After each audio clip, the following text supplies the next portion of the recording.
Tahukah anda, setiap hari jantung kita perlu mengepam 70 kali seminit untuk menggerakkan 7,200 liter darah ke seluruh tubuh kita. Sistem peredaran darah kita adalah perlu untuk membekalkan 60 trilion sel dengan oksigen, air, nutrien, hormon dan sel darah putih.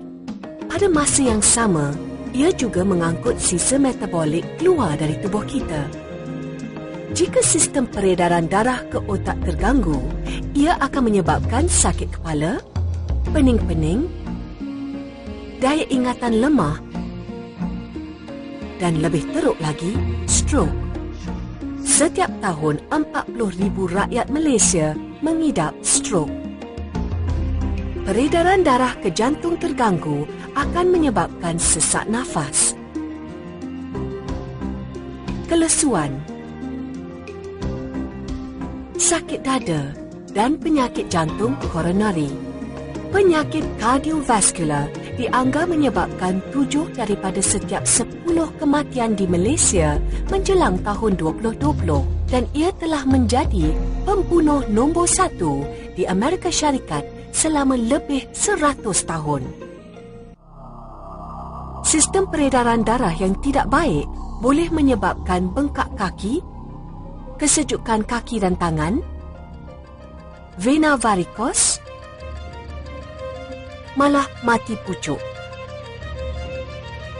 Sistem peredaran yang sihat seharusnya meliputi jantung yang kuat untuk mengepam darah ke seluruh sistem peredaran, saluran darah fleksibel yang tidak tersumbat dan darah yang tidak melekit yang mengalir dengan lancar.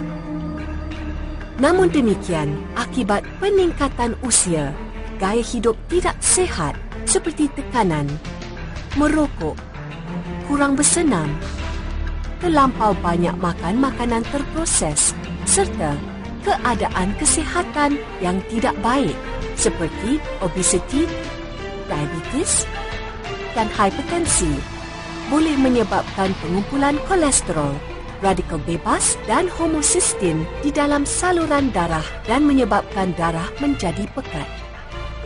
Sesungguhnya, kolesterol mula terkumpul di dinding saluran darah seawal umur 10 tahun. Apabila darah menjadi pekat, plak mula terkumpul dalam saluran darah. Jantung kita terpaksa mengepam dengan lebih kuat untuk mengalirkan darah melalui saluran yang sempit. Akibatnya, tekanan darah meningkat dan akhirnya menyebabkan kerosakan kepada bahagian-bahagian lain saluran darah. Dalam jangka panjang, saluran darah akan bertambah rosak dan mengeras, menyempit dan kurang lentur. Oleh itu, kita memerlukan satu penyelesaian holistik untuk menjaga jantung, saluran darah dan darah kita demi fungsi sistem peredaran darah yang optimum. Memperkenalkan Life Extra, satu formulasi yang dihasilkan atas perundingan penerima anugerah hadiah Nobel, Profesor Dr. Ferit Murad. Ia mengandungi ramuan berpaten termasuk L-arginine, probiotik CoQ10 dan 5 jenis nutrien bersinergistik. L-arginine adalah bahan bakar penting untuk menghasilkan nitrik oksida. Nitrik oksida merupakan penenang kepada saluran darah, membantu saluran darah menjadi fleksibel dan kenyal. Probiotik CoQ10 membantu meningkatkan tenaga selular dan aktiviti jantung, di samping melindunginya daripada kerosakan radikal bebas. Rangkaian vitamin dan antioksidan yang komprehensif membantu melaras paras kolesterol dan homocysteine yang menyebabkan darah pekat.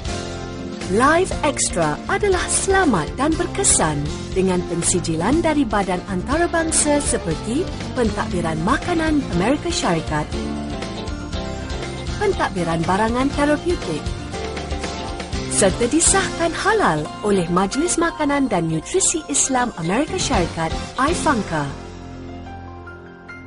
Sistem peredaran darah yang sihat adalah asas usia panjang, gaya hidup yang cergas serta hubungan yang harmonis.